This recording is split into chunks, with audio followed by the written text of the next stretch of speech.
प्रिय आत्माएं, जो आप देखते और सुनते हैं उससे मोहित न हो। कई आध्यात्मिक रूप से बीमार आत्माएं मुझसे दावा करती हैं कि उन्होंने दर्शन देखे हैं। मैं मानता हूं कि ईश्वर द्वारा दिखाए गए वास्तविक दर्शन भी होते हैं।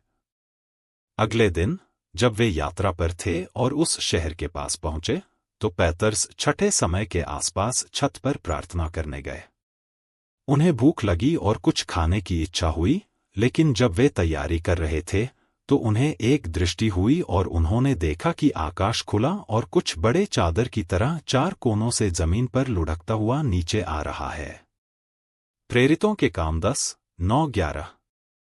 लेकिन याद रखें, यह केवल बहुत कम लोगों के लिए होता है। हर कोई ऐसे चीजें नहीं देखता और सुनता। अपने आप को यह सोचकर भ्रमित न करें कि आप पैतर्स की तरह हैं। जब पैतर्स अपने मन में भ्रमित थे कि उन्होंने जो दर्शन देखा उसका क्या अर्थ है, उसी समय कॉर्नेलियस द्वारा भेजे गए पुरुष सिमोन के घर की खोज कर द्वार पर खड़े थे। प्रेरितों के काम 10:17।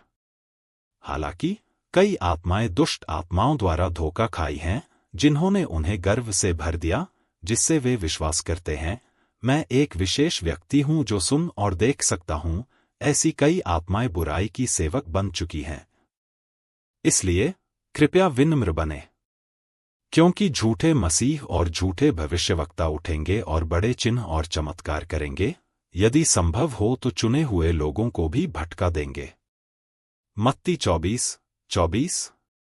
जब कई पादरी आध्यात्मिक मामलों को पहचानने में असफल होते हैं, मैं इसे समझता हूं, लेकिन मैं आपसे निवेदन करता हूं कि धोखा न खाएं और दुष्ट आत्माओं के नियंत्रण में न आएं। अंत मृत्यु और नरक है।